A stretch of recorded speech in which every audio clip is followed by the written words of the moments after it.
Perso, je trouve que les habitudes, c'est hyper puissant parce qu'il suffit d'une seule petite habitude répétée sur plusieurs jours, plusieurs mois et ça peut changer ta vie. Et je pense que si ton objectif c'est d'avoir un quotidien un minimum sain, de réussir tous tes objectifs, de être en bonne santé, c'est important d'avoir certaines bonnes habitudes en place. En fait, je pense que t'as pas besoin d'avoir 30 000 habitudes différentes, mais je pense que quelques petites habitudes en place au quotidien peuvent vraiment faire la différence. Moi, c'est Coraline, bienvenue sur ma chaîne YouTube si tu me découvres. Sur cette chaîne, mon but c'est de t'aider à glow up en général dans ta vie. Et en fait, le but c'est qu'on fasse ça ensemble. Je te donne mes meilleurs tips, que ce soit dans le domaine du sport, de l'entrepreneuriat, au niveau de l'état d'esprit en général. Avant de commencer, je voulais faire un petit aparté. Si tu ne sais pas encore, je suis entrepreneuse. J'ai une marque qui s'appelle Kanaya.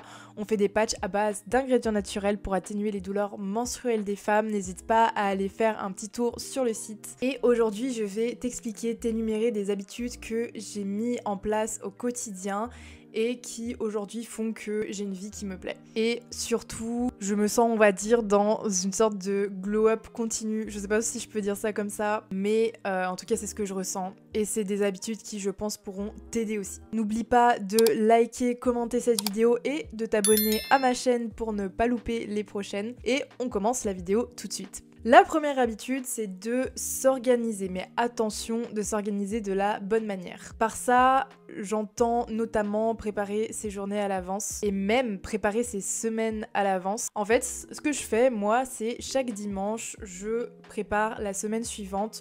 Donc, je vais prendre une feuille blanche tout simplement et je vais noter tout ce que je dois faire cette semaine, tout ce que une fois arrivé au week-end, on va dire, je devrais avoir accompli, que ce soit pro ou perso. Une fois que tu as tous tes objectifs et tout ce que tu veux accomplir dans la semaine, tu peux, pour t'organiser, y répartir par jour. Et je pense que c'est le meilleur moyen de s'organiser, c'est de se bloquer du temps et de se dire tel jour je vais faire telle tâche, tel jour je vais en faire une autre, etc.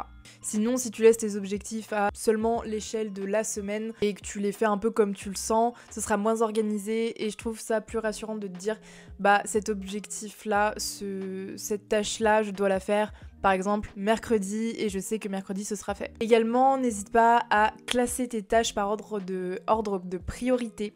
C'est-à-dire que tu as ta to-do list de la semaine. Sur cette to-do list, tu as forcément des tâches qui sont plus urgentes à faire, qui ont plus d'importance que d'autres. Et ben ces tâches, tu les mets en premier. Et si possible, faut vraiment que tu te forces à les faire, même si t'as pas envie, les premiers jours de la semaine. Prioriser, ça te permet vraiment d'être d'autant plus organisé. Si tu priorises pas, tu seras peut-être un peu plus perdu. Et ça se trouve, tu te retrouveras à la fin de la semaine à ne pas avoir complètement complété ta to-do list et tu te rendras compte que certaines tâches que tu n'as pas complétées étaient en fait importantes, voire indispensables. Et là, tu seras mal. Donc attention à bien classer par ordre de priorité.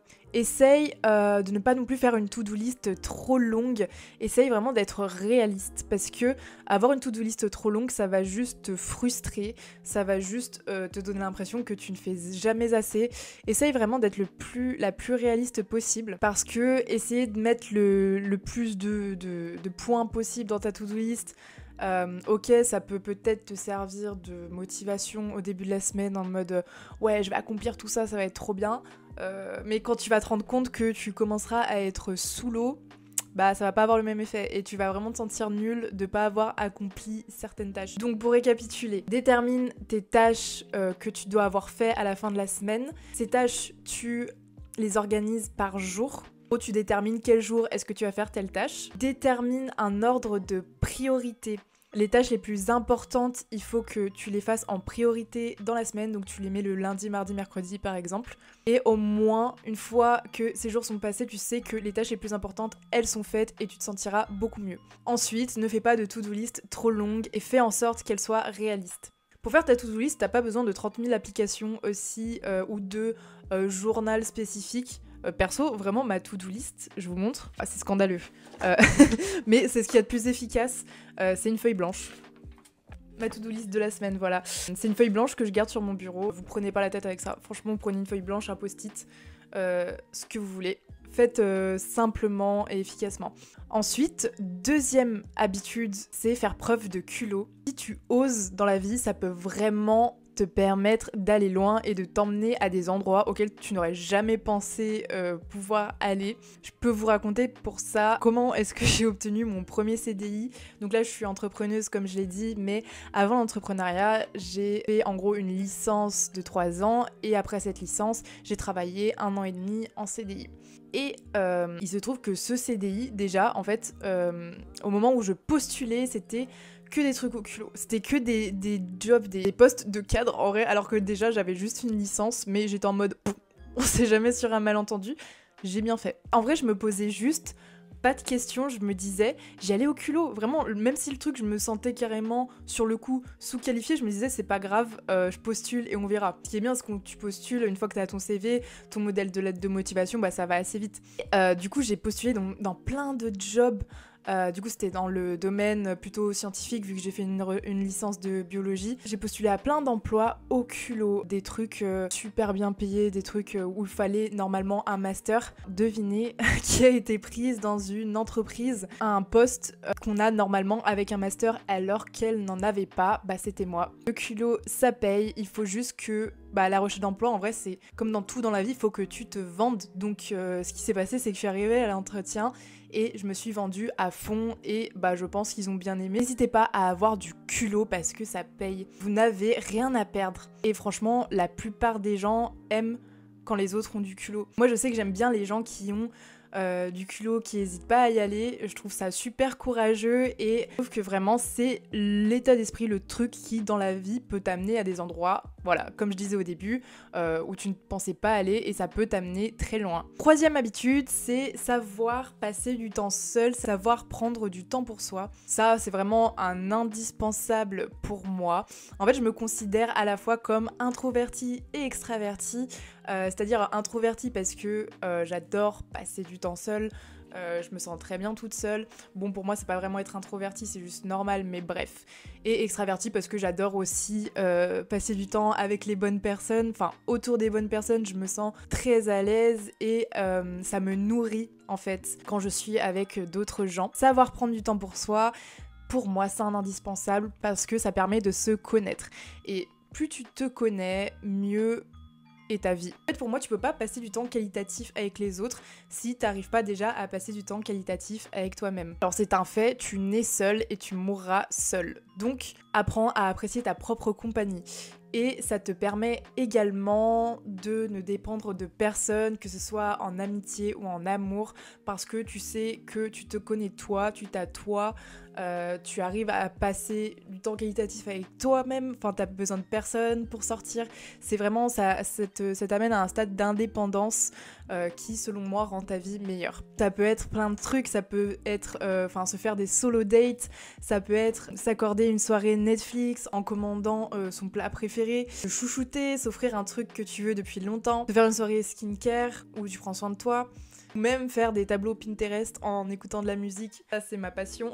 Bref, ça peut être sous forme de plein de trucs parce que ça c'est propre à chacun. Passe du temps avec toi-même, apprends à te connaître et il faut savoir passer du temps seul. Quatrième habitude, je sais pas si vous vous attendez forcément à celle-là, mais boire de l'eau, tout simplement. Moi je suis choquée d'apprendre à quel point il y a des gens qui ne boivent pas, c'est-à-dire qu'ils boivent en fait un verre au moment du repas, un verre d'eau, et qui entre les repas ne boivent pas d'eau, et enfin je sais pas, moi ça me choque. En fait c'est vraiment important de boire minimum 1,5 litre par jour. Vous verrez, en tout cas si vous ne le faites pas encore, faites-le parce que vous verrez que ça a un impact sur tout. C'est pour ça que je tenais à en parler, ça a un impact sur absolument tout, que ce soit la fatigue, vous vous sentirez beaucoup plus en forme, vous aurez plus de concentration. Physiquement, je sais pas si vous avez des problèmes de peau, et boire beaucoup d'eau, ça aide avec ça. Ça a trop de répercussions de ne pas boire assez d'eau, donc vraiment, restez hydratés les amis. Cinquième habitude, arrêtez de se soucier de ce que les autres pensent. Ça c'est trop un problème chez tout le monde, au moins à un moment de votre vie. Moi je me demande à quoi ça sert de se soucier de ce que les autres pensent quand on sait qu'à la fin on va tous mourir en fait. Autant faire ce qui nous plaît.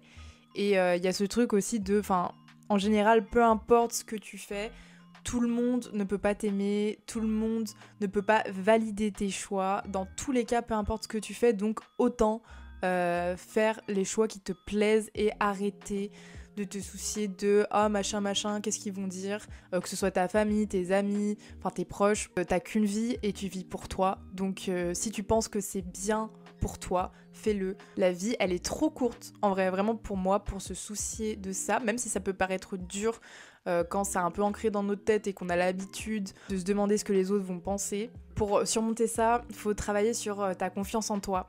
Parce qu'une fois que tu as confiance en toi, je t'assure que peu importe le choix que tu fais, enfin que ce soit un choix de vie ou juste un truc moins gros, je t'assure que quand t'as confiance en toi, le regard des autres, en fait les gens ils ont beau dire ce qu'ils veulent, vu que toi t'es ok avec ce choix, tu t'en fous. Donc vis pour toi et arrête de te soucier de ce que les autres pensent. Crois-moi, tu dormiras beaucoup mieux, tu n'auras aucun regret à la fin de ta vie. Du moment que t'es ok avec toi-même, c'est tout ce qu'il faut. 6e habitude, je suis désolée, elle est un peu bateau celle-là, mais ça marche, donc je voulais absolument en parler. La visualisation. Visualiser ses objectifs chaque jour et se visualiser en train de réussir, se visualiser dans notre vie de rêve, dans notre appartement de rêve, dans notre destination de rêve. La visualisation, ça mériterait que j'en fasse une vidéo entière, mais c'est mon avis encore une fois.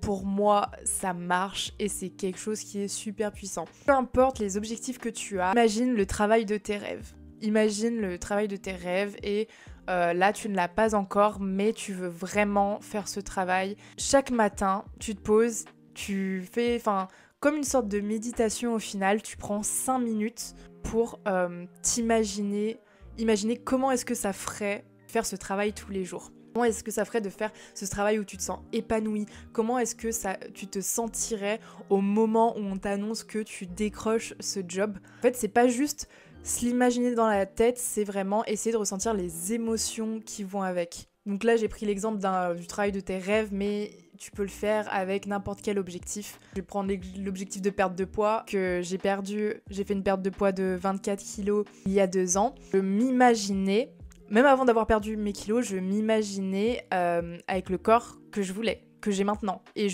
même avant d'avoir perdu ces kilos, je m'imaginais un peu tous les jours, tout en travaillant bien sûr, parce que tu peux pas juste faire de la visualisation sans faire aucun passage à l'action. Moi je parle vraiment de visualisation couplée aux actions qui vont avec. C'est pas un truc magique. C'est juste, je pense que ça te permet d'être dans l'état d'esprit qu'il te faut pour atteindre ces objectifs. Donc je m'imaginais vraiment avec le corps de mes rêves que je considère avoir atteint maintenant. Peu importe ton objectif, fais de la visualisation. Pour t'aider, tu peux faire un vision board. Si tu connais pas, un vision board, c'est tout simplement le fait d'avoir un tableau. Alors ça peut être en physique ou en virtuel, avec plein d'images, des citations qui correspondent un peu à ce que tu veux attirer dans ta vie. Hésite pas, en te visualisant, en faisant ton vision board, à mettre des trucs qui te semblent irréalistes. Hésite pas à rêver grand. Moi je pense que j'ai pas envie de le montrer, mais parce que c'est très perso pour moi, mais si je montre mon vision board, les 3/4 des gens ils me prennent pour une allumée du cerveau, parce que j'hésite pas à être totalement ambitieuse, à être complètement folle entre guillemets dans mes objectifs. Et je trouve que c'est super important. N'hésite pas à rêver grand, à mettre des trucs qui te semblent pour l'instant inatteignables, parce que rien n'est impossible. Si ça te paraît inatteignable pour l'instant, je suis sûre que si tu avances en direction de tes objectifs, ça finira par te paraître atteignable. Fais-moi confiance là-dessus. Ensuite, 7e et avant-dernière habitude, c'est d'arrêter de te comparer aux autres. La seule personne à qui tu dois te comparer, c'est le toi d'hier. Te comparer aux autres, alors, avec la bonne dosette, ça peut t'apporter de la motivation, mais avec la mauvaise dosette, ça peut juste t'apporter de la frustration et le fait de te sentir comme une merde, voilà.